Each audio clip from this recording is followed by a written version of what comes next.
work out with records and everything this week, and we only have one 0-2 matchup, 0-2 matchup. That's that's the Vikings and the Chargers, and then we have one 2-0 matchup, and that's the Monday Night Football game with the Eagles and the Bucks. That's crazy. That is nuts. That the schedule is set up that way to where we have mostly 2-0 situations going against 1-1 situations. So that's pretty cool. All right, so this one right here, we put together two 1-1 teams, and you have a Titans team that's coming in here feeling pretty good because honestly, they should have lost that game. The Chargers pretty much gave the game away. And, you know, Mike Vrabel is a guy that you don't have to ask twice to take a game. That's why Mike Vrabel's a great coach because he can coach with a little bit of nothing and wind up being, the victor in a game. So that's something that we really do have to respect when it does come to him. And I feel that in this game, Mike Vrabel is going to be a very, very big piece to the play calling on the defensive side because he knows Deshaun Watson very well. And that's something that can be a real problem for the Browns coming into this game. Nick Chubb out for the season. It's been confirmed. It was confirmed that the moment he went down because when Nick couldn't get up, everybody knew the season's over because Nick Chubb is a tough guy, and we've seen him have some knee injuries, and he's been able to get right back up. So pretty much, this is the thing. We have a very, very key situation right now with the way that this is setting up. You have a team in the Titans that are feeling pretty good about themselves going into this game. You know that because they won a game in a clutch fashion.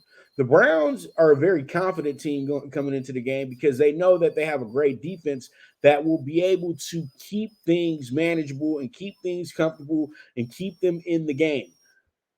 So, one thing that does help the Browns out in this situation is having Jerome Ford. Jerome Ford actually ran for 100 yards last night.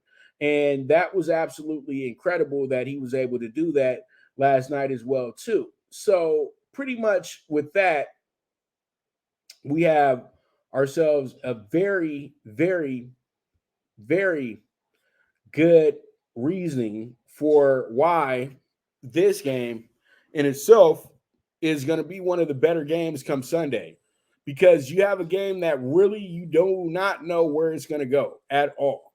And I truly do feel like what happens here is this.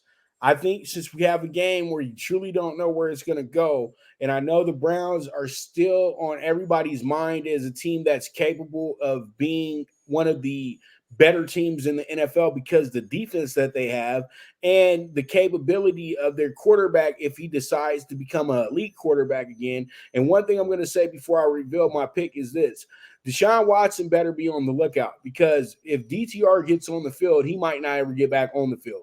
So I hope he kind of tries to start using that as motivation like every other great player does before, because that's what made Tom Brady great.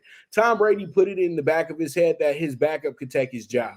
And that's why he was able to be so successful all the time. Reason being because he took his guy, he was a backup that took the starter's job. So he knows that. So I'm just throwing that out there for Browns fans and fantasy owners that you got to get ready for DTR just in case this Deshaun thing doesn't work.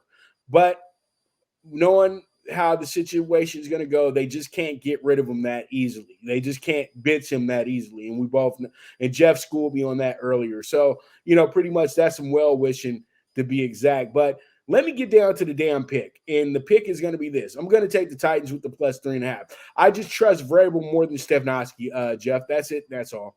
And I just really feel like the Browns can still win the game, but the Titans make this game much closer than most expect this game to be. And this could be a possible another sexy dog bet as well, too, because this game should be a pick 'em. Jeff, your thoughts? Well, I was on the Titans opening week against the Saints. They should have won outright. There was a missed call or an overturned call with Carr and a fumble that the Titans should have went up 10, so they should have started the year 1-0.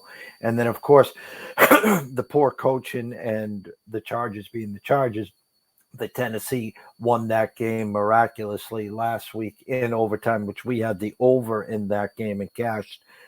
It's the perfect storm for the Browns. Monday night, short week, come back home. A must-win situation to get back on track to 2-1. A Titans coming high off the hog with that win against the Chargers.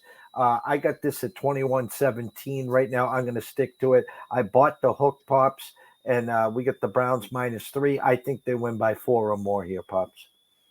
All right, all right, all right, all right, all right. And I think Jeff, you're on to something there because we know that the Titans are kind of a smoke and mirrors type of situation. I just kind of want to see if they can prove themselves real quick because I just don't want to be so gung ho on the Browns after what just happened Monday, after what just happened last night. You know what I mean? And I know a lot of people are probably fading the Browns when we get to that, but that might not be the most popular thing to do because playing in Cleveland is a lot different than on the road. And that once again, it plays a part into the team winning games as well too, and the defense playing better, just like with the Jets. So let's talk about the